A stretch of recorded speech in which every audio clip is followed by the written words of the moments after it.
1,500, maybe 1,400 years of history, because the Anglo-Saxons and the Jews brought it with them too. By 1066, however, the Normans invaded. Things started to change, and the way that they worked their period was completely different to us. What I mean by that is where you sat in the social categories depended on what you could fly. So, for instance, if you were sat at the top and you were the king or the emperor, you were given the best birds to fly. You were given the gerfalcon, which is the largest species of falcon found anywhere in the world. And they come from the high Arctic regions of the planet, places like Canada, Alaska, Iceland, and Denmark. A little bit too fascinating, depending on where they fit in the social category. But Charlie is a bit of an oddball. By an oddball, that means he's trying to fly into my face. Which, if you see him flying towards you, you will have to duck. I forgot to add that little bit at the beginning, because he is a kamikaze pilot, and he will just crash. Don't crash into anybody. Thank you. Now, Charlie wouldn't have been available to me 1,000 years ago, and there's a very good reason as to why. He's not native. He doesn't even come from Europe or Asia. Charlie comes from the Americas. Now, we had no idea that Charlie even existed until the Christopher Columbus decided to do it. Whoa!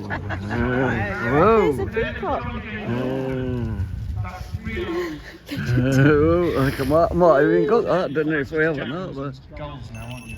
And it was John James Orwell that discovered the different species of birds that they have in America, and then in the late 80s, they made their way over. You will, of course, now see how sorts fly up and down the country, not only in prey demonstrations like this one, but at football stadiums and on industrial estates in bird control. Reason? Pigeons. They go around and they're flown in. You'll notice that their barn owls are slightly darker than ours. It's almost like I grabbed well and sprayed in black. They are incredibly dark. Whereas if you go to America, like everything else over there, their barn owls are twice the size of ours. They are utterly enormous. But that's because they have to. They have larger species of buzzards that they have to fend off every single year. Whereas, well, is very characteristically British. Please don't. Quite like having eyes. You're making this incredibly difficult for me. He's like a really good boomerang. Right. That was much better. Can we do that again? Thank you very, very much. Okay. There are two adaptations that owls have that make them slightly different to the rest of the bird of prey world. The first one is the sense of hearing. Their ears are remarkable.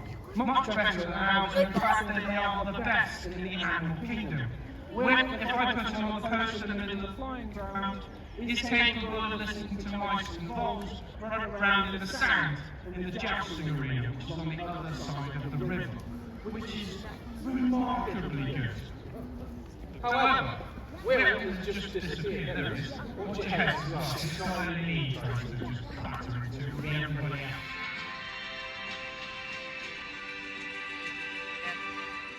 The bald eagle is an aggressive predator, a true hunter. Does not care how he gets his food, or hunt for its own, often swooping down and grabbing the fish with its sharp talons.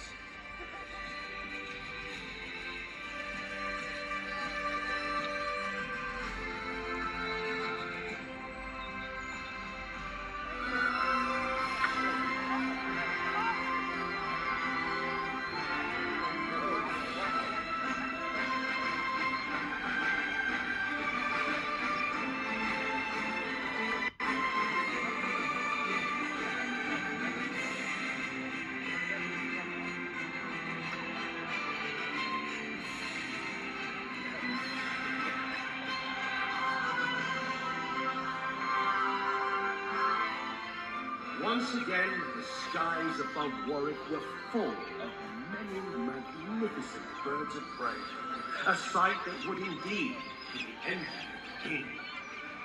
Warwick had a new hero, and I had a new master, who is destined to protect and care for these beautiful birds.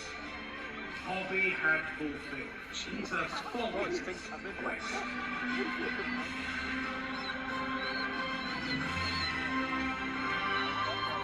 As you look into the sky, let your imagination soar. We have one world, one sky, and one future. Together, we must respect and cherish these magnificent birds.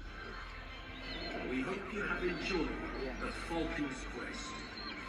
Until we meet again, my friends, until then, farewell. Coming to a round of applause for the falconry team who've worked so hard to bring you this show.